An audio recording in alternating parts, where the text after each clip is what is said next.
Hello guys, I'm Pratik Parik presenting on the capillary electrophoresis. To, in that presentation, we will discuss about the introduction, principle, electrostatic and electroosmotic forces, then electrophoretic mobility, mode of operation of capillary electrophoresis, instrumentation and application of electrophoresis. Now we proceed for the introduction. Capillary electrophoresis is the separation technique which is generally used for the DNA separation, and also capillary electrophoresis is a superior form of electrophoresis. Uh, this is new trend electrophoresis method. In recent era, we use slab gel electrophoresis. This is a little bit outdated, and this is changed with the capillary electrophoresis method. Due to the use of narrow bore capillary, it reduces the problem of overheating. It is also mainly used for the separation of uh, biological samples and the analysis in diagnostic and clinical labs. Then the separation of solute molecules is based on the difference in rate of migration, that is electrophoretic mobility, under the influence of electric field in buffer solution. Here, electrophoretic mobility and electroosmotic forces plays important role, which is further we see in detail. And finally, we can say that the rate of migration depends on charge and mass of solute molecules and the viscosity of medium. This is actually principle of the capillary electrophoresis. And now we see the principle. The electrophoresis principle is it is that charged molecule will migrate toward the opposite pole and separate from each other based on physical characteristics like pH and temperature. Capillary electrophoresis has grown to become a collection of range of separation techniques which involve the application of high voltage across buffer filled with capillary to achieve the separation. In that, the anode and cathode is mainly used for the separation, and the charged molecule is migrate towards the opposite pole because of the pole theory. Then what is electrostatic force and how it works?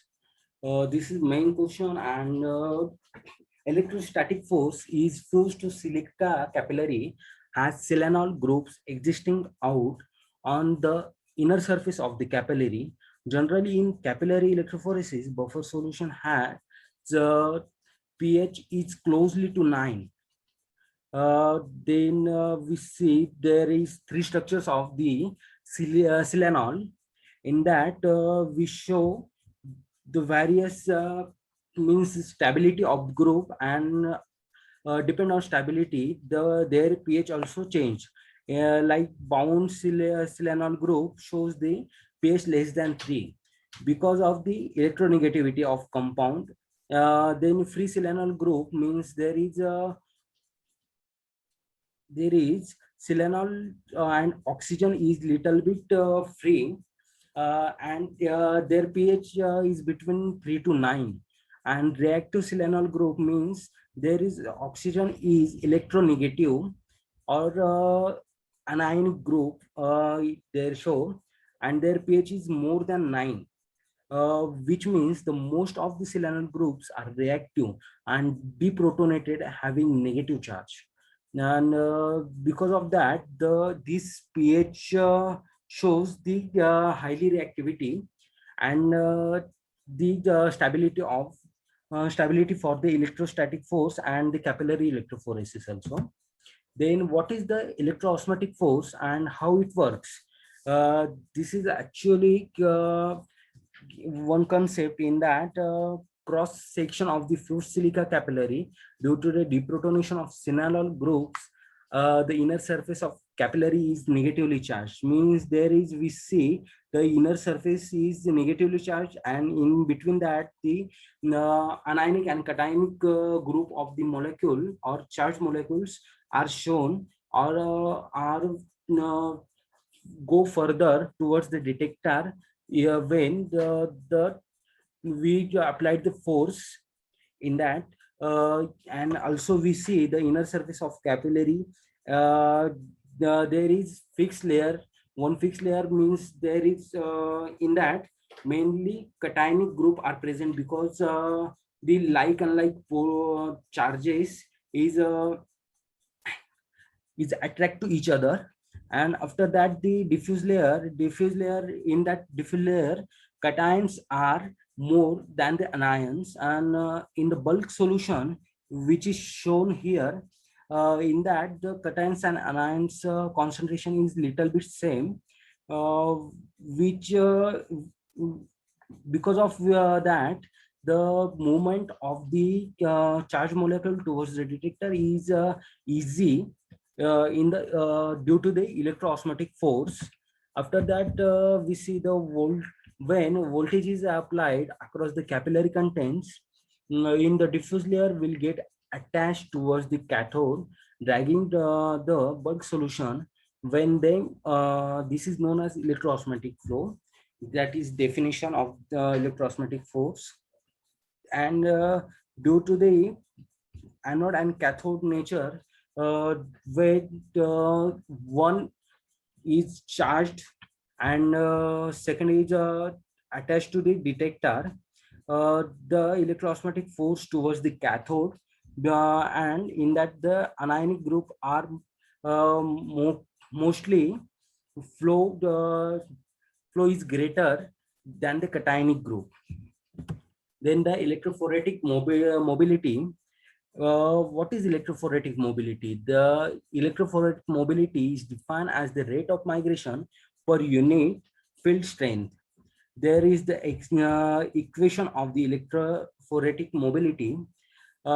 Mean there is electrophoretic mobility is equal to net charge on the particle is divided by the 6 pi radius of the particle into viscosity of the medium. And there is three factors which shows on the electrophoretic mobility, their effects, like the net charge on the molecules or particles, size and shape of the particle, and viscosity of the medium. This is the means this is part of the equation also. We see net charge on the particles means if molecules have higher charge, greater will be electrophoretic mobility. Charge depends on the pH. If means the higher charge of the molecule having greater electrophoretic mobility also. And it is totally depend on the pH of medium. While the size and shape of the particle, in that we see the large size have, if large size of the particle having the less electrophoretic mobility, while the small particles have large electrophoretic mobility. This is shown in the figure. And also the molecules having the round shape or the specific shape, which having the more electrophoretic mobility, or vice versa, there is sharp shape or irregular shapes having the more less mobility than the round shape or specific shaped molecules. And this is depend on the viscosity of medium. uh, also the viscosity of medium is depend on the property of viscousness of the molecule. If more viscous molecule is the electrophoretic mobility having the less mobility. And also the total, now we see total velocity of solute. In total velocity of solute, means electroosmotic flow and electrophoretic mobility uh, com compiling to each other. Then the total velocity of solute is calculated. In that, if solute having positive charge, means addition of the this electroosmotic flow and electrophoretic mobility having positive, uh, then the molecule having move faster towards the detector when the electroosmotic flow and electrophoretic mobility having zero charge or no net charge. Then the same speed of molecule means cationic and anionic in the electroosmotic flow, while the uh, solute with negative charge means electroosmotic flow is negative, then the cationic or anionic charged molecules are move slowly towards the detector. Then the mode of operation. It is also important and common methods of capillary electrophoresis in analytical chemistry. For the separation purpose, we use the various types of capillary electrophoresis or various types of mode of operation for the separation. In that, there are five operation are classified. First is the capillary zone electrophoresis, then capillary gel electrophoresis, then capillary isoelectric focusing, then capillary isotachophoresis, and micellar electrokinetic capillary chromatography also. Then we see the instrumentation of the capillary electrophoresis. Capillary electrophoresis instrument has two buffer reservoirs filled with the buffer solution. Means these two beaker in that the buffer solution is filled. Then a few silica capillary extended between these two buffer reservoirs. Means that that capillary is fitted into that both beakers or buffer reservoirs, then placed cathode and anode uh, in buffer solution in a separate reservoir. These electrodes are connected to high voltage power supply. Is about 10,000 volt is used in this technique, which is mm, which is more voltage for the separation. Also, the sample can be introduced at the one end, means there is analyte we attach, and after that the detector is present near the second end of the uh, capillary. Also, the capillary which is used in the capillary electrophoresis is about 20 to 100 micrometer in diameter, and also and 20 to 100 centimeter in length. Maybe this is coated with the support medium or uncoated fused silica, has polyimide coating on outer side for protection of the capillary. Then there are two sample injection methods. First is pressure differential method, and second is electrokinetic injection method. In the pressure differential method, pressure is applied across the capillary while it is dipped into the sample solution, and means in that we see the capillary is gel reservoir. In that from the that gel reservoir, this is dipped into the sample solution, means that this buffer solution, and due to the pressure, uh, this our sample is injected into the capillary for the detection or separation of the specific sample. Then second is electrokinetic injection. In that, voltage is applied and ions are allowed to migrate into the capillary. Means due to the charge, this sample is showing the migration towards the capillary, and ions migrate due to charge of them, means having cationic nature or anionic nature itself. Then various detectors used in the capillary electrophoresis is UV visible, diode array detector, then fluorescence detector, electrochemical detector, and mass spectrometer detector.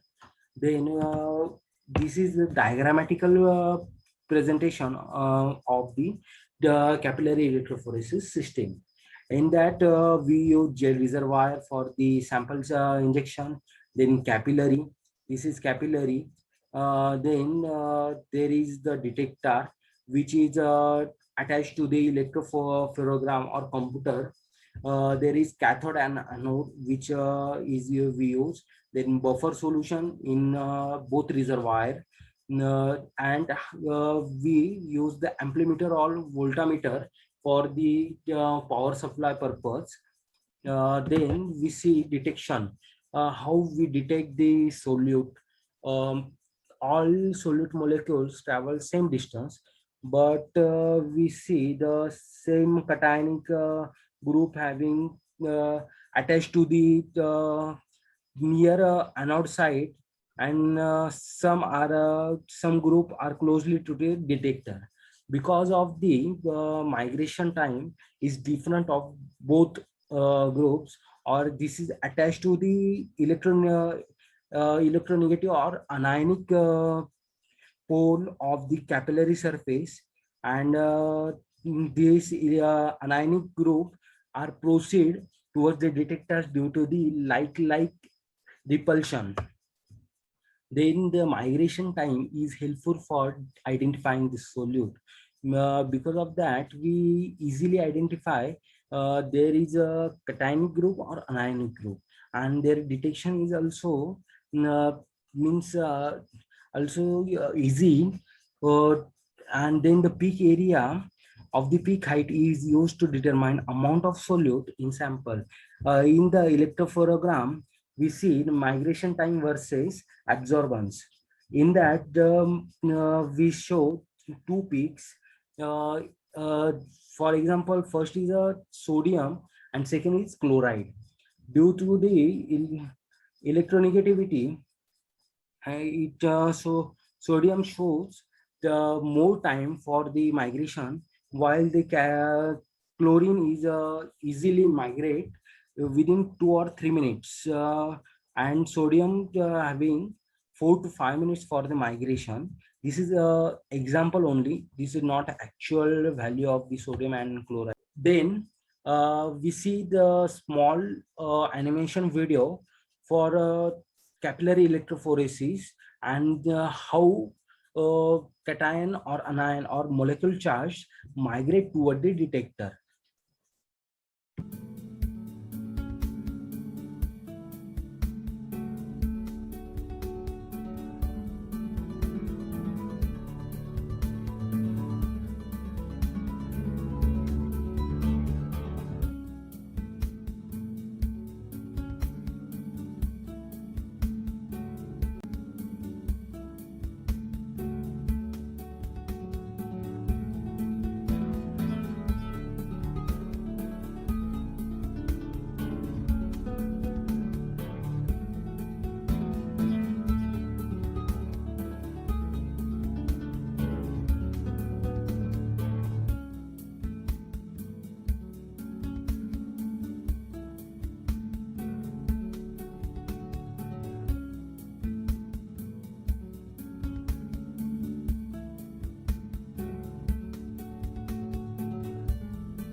See advantages and disadvantages of capillary electrophoresis. in that advantages is capillary electrophoresis is highly efficiency of separation. Then short analysis time means due to the high voltage and the high efficiency, the capillary electrophoresis shows the short analysis time. Then the simple and automated technique is used in capillary electrophoresis. Then very less amount of sample is required. This is most important advantage, because some electrophoresis techniques having the more amount of sample. And then disadvantages in that simple molecules may stick with the wall of capillary, because of this not showing the charged molecules, or this is not tra- transfer into the cationic and anionic form. It may stick to the capillary of wall, and the result obtained are not much reproducible. Means in the capillary electrophoresis, we does not reproduce any result, or we does not use same sample for reproducing the result. Then the various applications. First is capillary electrophoresis is mostly used in diagnostic and clinical labs. Then it is used for the abnormal HB detection and characterization of the diagnostics of hematological characteristics. Then it is used for the immunotyping also. Then for in research area, this is used now. This is used in biotechnology for the analysis of DNA. Also, it is used in carbohydrate analysis for the determination of post-transitional modifications, and the capillary electrophoresis used in analysis of pharmaceuticals industry also. Then we see the reference, various books and the slide we refer for the making presentation. And thank you very much for the listening.